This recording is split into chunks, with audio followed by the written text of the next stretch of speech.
જય લંબા જય સાહેબ મહારાજ. અત્રે સમાજ દર્શન ચેનલમાં આપ સૌનું શાનદાર સ્વાગત કરું છું.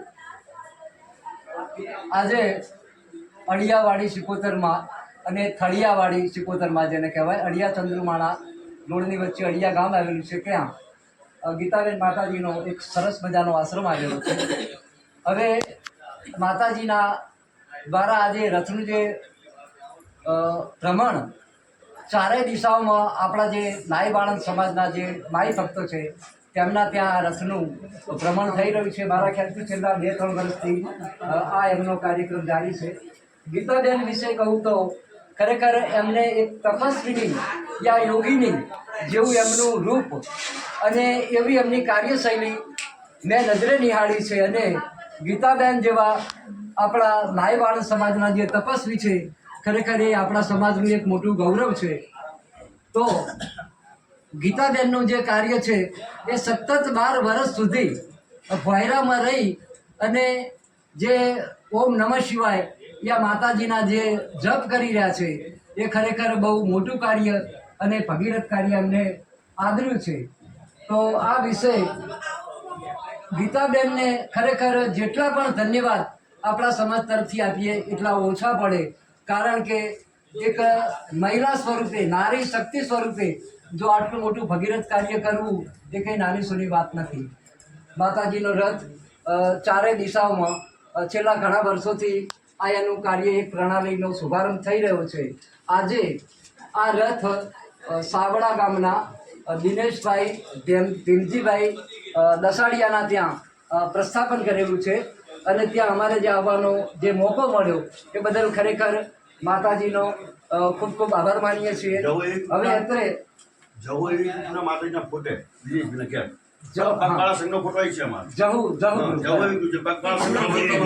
બરાબર. હવે અહીંયા આપણા ભટિયાર સમાજના અને પ્રમુખ શ્રી વિજયભાઈ ચંદ્રુમાણાવાળા અહીંયા મોજૂદ છે. તો એમને પણ વિનંતી કરીશ કે આ માતાજીની જે આ રથની પ્રણાલી છે અથવા માતાજીનું જે તીર્થ, હું તો તીર્થધામ કહું છું કારણ કે અત્યારે ભલે નાનું છે પણ ભવિષ્યમાં એને તીર્થધામ બનાવવાની મારી પણ એક મહેચ્છા છે. અને ગીતાબેનના આશ્રમમાં હું પણ રૂબરૂ ગયો છું અને રૂબરૂ મેં પણ જાત તપાસ કરી છે. ત્યાંના કાર્યકરોમાં માધવભાઈ છે, કનુભાઈ છે, વિષ્ણુભાઈ છે, કુલશીભાઈ રાજવાવાળા છે, ઘણા કાર્યકરો આજે ત્યાં કામ કરી રહ્યા છે. તો વિજયભાઈને વિનંતી કરું કે માતાજીની આ કાર્ય પ્રણાલી વિશે આપણને મારા દર્શક મિત્રોને થોડો પ્રકાશ પાડશે. શ્રી વિજયભાઈ ચંદ્રમાન. બોલો ખડિયાવાળા માતાજીની જય, ગીતાબેનની જય, જહુ માત કી જય. બહુ સરસ વાત છે કે આજે આપણા પટાંગણમાં અમદાવાદમાં એમાંય શ્રી જહુ એવી ગ્રુપના શ્રી દિનેશભાઈ સાવડાના ત્યાં આપણે ખડિયાવાળા માતાજીનો રથ અહીંયા પધારેલ છે. તો એમાં આપણને સૌને અહીંયા દર્શનનો લાભ મળ્યો. અને ખરેખર સાક્ષાત કે જેમ રમણભાઈએ વાત કરી કે આપણા સમાજના જે ગીતાબેન છે એ ગીતાબેનની ખૂબ તપસ્યાથી આપણો સમાજ ખૂબ ગૌરવ લઈ રહ્યો છે. તો એ બદલ ગીતાબેન તથા સમગ્ર એમના અહીં આશ્રમના અહીં આવેલા પધારેલા દરેક મહેમાનોનું અહીંયા શાનદાર સ્વાગત કરીએ છીએ. અને બહુ એક આપણને આનંદ થાય છે કે આપણા જહુ એવી ગ્રુપ તેમજ વઢિયાર નાઈ સમાજ સેવા ટ્રસ્ટ વતી આપણે અહીંયા આ રથનું આપણે અહીંયા સ્વાગત કરીએ છીએ. અને આ રથ સતત ગયા વર્ષે પણ આપણા અમદાવાદમાં આવ્યો હતો અને એના દર્શનનો લાભ મળ્યો હતો. એવી રીતે આજે પણ અહીંયા આપણા પશ્ચિમ વિસ્તારમાં અહીં આવેલ છે અને આપણને દર્શનનો લાભ મળ્યો છે. અને ખરેખર ગીતાબેનની જે વાત કરી આપણા સમાજમાં તો બહુ જ ઓછી છે. કેમ કે ગીતાબેન એક એવું નામ છે કે આપણા સમાજનું એકદમ ગૌરવપૂર્ણ અને સાક્ષાત માતાજી સ્વરૂપે અહીંયા એ બહાર નીકળ્યા છે. અને એમના દર્શનનો લાભ આપણને સૌને મળ્યો છે. અને જેમ આ બહેનો છે, જે ભાઈઓ છે અને એમના તરફથી ખૂબ શાનદાર સ્વાગત કર્યું છે એ બદલ હું આપ સૌનો ખૂબ ખૂબ આભાર માનું છું. Thank you. જય માતા. ખૂબ ખૂબ આભાર વિજયભાઈનો. સરસ એવી માહિતી આપી. હવે આથી પણ વિશેષ માહિતી ગીતાબેનના જે દીકરા છે નિકુલભાઈના, એમને પણ વિનંતી કરીશ કે આ માતાજીના આશ્રમ વિશે, આ રથ વિશે આપણને થોડી ઘણી માહિતી આપશે. શ્રી નિકુલભાઈ. ખડિયાવાળી માતાજી જય, સિકોતર માતાજી જય. આશ્રમની અત્યારે વાત કરું તો અમારા માતાશ્રી એટલે ગીતાબેન માતાજી જે અત્યારે તપ કરી રહ્યા છે તે 12 વર્ષનું તપ છે અને અનાજ લેતા નથી. 12 વર્ષ માટે તેમને અનાજ લેવાનું નથી અને આ જે 9 પોચ આવે ત્યારે તેમને 2 વર્ષ પૂર્ણ થાય છે. 2 વર્ષ થયા તેમને અનાજ લીધું નથી અને હજુ પણ 10 વર્ષ અનાજ લેવાનું નથી. અને અત્યારે આપણા આશ્રમ ઉપર રોજના 50 થી 60 ગરીબ જે ભૂખ્યા નાના બાળકો છે તે પોતે માતાજી જાતે પોતે રાંધે છે અને અમને ખવડાવે છે. હાલ પણ છેલ્લા 3 મહિનાથી આ ભગીરથ કાર્ય ચાલુ જ છે અને પોતે જાતે કૂતરાઓ માટે રોટલા કરે છે અને કૂતરાઓને ખવડાવે છે. હાલ પણ આ કાર્ય આશ્રમ ઉપર માતાજી પોતે જ કરે છે અને પોતે અનાજ નથી દેતા. અને હું તમને એમ જણાવું કે આ રથ આપણે માતાજીનો આપણા બધાય પરગણામાં આપણે જે માતાજીનો અવસર આવે છે 5મા મહિનાની 9 તારીખે તો બધાય પરગણાના આપણા નાઈ સમાજના દરેક ભાઈઓને ભાવભર્યું આમંત્રણ છે અને પધારો અને આ અવસરને અનમોલ બનાવો. ખૂબ ખૂબ આભાર નિકુલભાઈનો. શિકોતર માત કી જય. હવે મને વધારે તમને બોલતા આવડતું નથી. હા, ખરેખર જે છે મને વધારે બોલતા આવડતું હોય પણ મને એક સમાજ સેવા બાબત માતાની સેવા મને નાની ઉંમરનો ખૂબ લાભ મળ્યો છે તે બદલ બધાનો ખૂબ ખૂબ આભાર બધા લેવાનો. બરાબર. અને જે અત્યારે તળિયાવાળી શિકોતરમાંનો જે રથ અમદાવાદમાં આવ્યો છે તળિયાવાળી શિકોતર માતાજીનો રથ જે અમદાવાદ અમારા જહુ ગ્રુપ જે માતાજીનો પગપાળા સંઘનો ફોટો છે દિનેશભાઈ સાવડાના ઘેર એ આવ્યો છે તો ફૂલની પાકી બધા સ્વાગત કરીએ છીએ. બરાબર. જય માતાજી, જય મા જહુ. બોલો શિકોતર માતાજી, બોલો ગીતાબેનની જય. મારા ઘેર 7 પરગણા વઢિયાર નાય જૂથ સમાજ આજે મને 2 વર્ષથી મને મોટો જબરદસ્ત લાભ આપે છે સમાજ. અને માતાજી પણ મારા ઘેર આપવા માટે તૈયાર દોડ લઈ અને માતાજી આવે છે.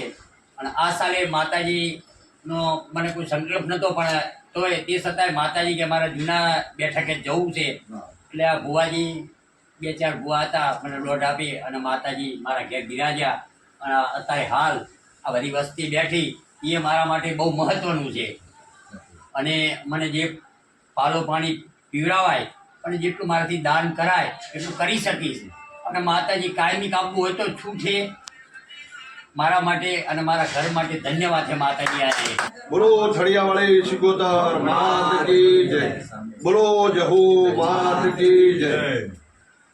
શ્રી વઢિયાર જૂથ ન્યાય સમાજ સેવા ટ્રસ્ટ અને શ્રી જહુ એવી ગ્રુપ પહેલા તો એમનો બેને ગ્રુપ તરીકે ધન્યવાદ આપું છું કે જેથી કરી અને શ્રી દિનેશભાઈ ભીમાભાઈ સાવડાના ઘરે પધારેલ. કેમ કે ખબર નથી અને ઓચિંતાનું કાર્ય કરવું એટલે બહુ મહત્વપૂર્ણની વાત છે. અને બીજી વાત કે જે નિકુલભાઈ આપણે ત્યાંથી પધારેલ શ્રી થળિયાવાળી શિકોતર અડિયાધામ અને રેવા તળાવની પારે ત્યાં આગળ જે મંદિરનું આયોજન અને જે આશ્રમનું આયોજન છે એટલે સાર સરકાર શ્રી જહુ એવી ગ્રુપ અને સાચે પરગણા શ્રી વઢિયાર જૂથ નાઈ સમાજ અવશ્ય લાભ આલે એવી મારી મનોકામના છે. એ બદલ આભાર છું હું. જય મા લીંબત. જય લીંબત જય સેન મહારાજ. જય લીંબત જય સેન મહારાજ. અત્રે ઉપસ્થિત વઢિયાર અને ચુવાડ પંથકના ભાઈઓને અને જ્ઞાતિબંધોને મારા નમસ્તે. ભાઈ ભક્તો તરીકે સમાજમાં ચુવાડ પંથક અને વઢિયાર પંથકની અમે 1-2 વખત મુલાકાત લીધેલી છે ને ગીતાબાનો મેં રૂબરૂ ઇન્ટરવ્યૂ લઈને મેં એની જીવન કહાણી પણ મારું એક પુસ્તક નાય વાણંદ સમાજના સંત પુરુષો જે થાય છે એમાં પ્રકાશિત કરવાની મારી મહેચ્છા છે. આ બાબતે મેં અવારનવાર પશ્ચિમ ઝોનના મંત્રી શ્રી ભાઈ વિજયભાઈ પારે, રાધનપુરા શ્રી કનુભાઈ તેમજ ગીતા મા સાથે પણ મેં વાત કરેલી છે. આ ઇતિહાસ સમસ્ત ગુજરાતની અંદર વસતા વાણંદ સમાજના સંતો પુરુષો આશ્રમો બાબતેના મેં આલેખનો કરેલા છે. લગભગ 35 જીવન ચરિત્ર હું ને શ્રી રમણભાઈ લિંબાચિયા સમસ્ત અમારા સ્વખર્ચા ફરીને આખા ગુજરાતમાં આવી જગ્યાઓના ઇતિહાસો સમાજ સમક્ષ રજૂ કરીએ છીએ. હું પણ વાણંદ સમાજનો છું પણ મારું મૂળ વતન સૌરાષ્ટ્ર છે પણ અમદાવાદ મારું જન્મસ્થળ છે એટલે મારા માટે આ કંઈ નવીન નથી. પણ છતાંય ઘણા સમાજ જાત અને ગોળ મારાથી કદાચ અજાણ હોય માટે મારે આ વિશેષ મારી પરિચય આપવો પડે. હું ઝાલાવાડ સમાજનો વિરમગામ અને પાટણ અને રાજસીતાપુરનો ભાણેજ દુધેકિયા પરિવારનો છું એટલે એ રીતે હું બધી રીતે આ પરિવારના સાથે પરોક્ષ રીતે પણ સંકળાયેલો છું તેની સૌ અત્રે ઉપસ્થિત જ્ઞાતિબંધોને વિનંતી. રહી વાત ગીતાબેનના જીવન ચરિત્ર વિશે મેં લખ્યું છે. ખરેખર અદ્ભુત જીવન ચરિત્ર છે. આ એક નાની ઉંમરે જ્યારે ગૃહ ત્યાગ કરી અને પોતે ઉગ્ર તપસ્યા સાથે સમાજને જે આહ્વાન કરેલું છે એ ખરેખર નારી સમાજની નારી શક્તિમાં એક અદ્ભુત તાકાત છે, એના દર્શન થાય છે. ખરેખર આ સ્થળનો જે વિકાસ સમસ્ત વઢિયાર અને ચોળ પંથક અને સમસ્ત પશ્ચિમ ઝોનના જ્ઞાતિબંધુઓ ભેગા થઈને કરશે તો ખરેખર રુદ્રમાળ જે પાટણ પાસેનું આપણું દેનમાલ અને પાટણ એ પછીનું એક સારું યાત્રાધામ બને એવી અમે અપેક્ષા રાખીએ છીએ. અને આ કાર્ય માતાજી અને જૂમાં પણ પૂરું કરશે એવી હું આશા રાખું છું. અસ્તુ હસમુખભાઈ લખતરિયા ગોંડલ.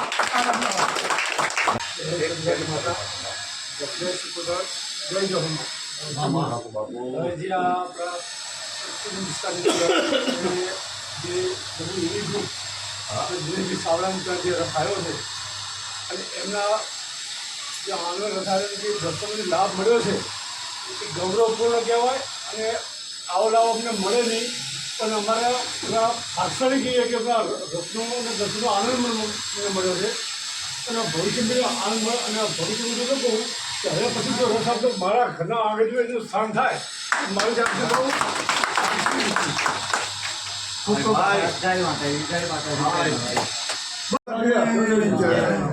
જયંતિલાલ સોમભાઈ આઈ જાઓ. આજો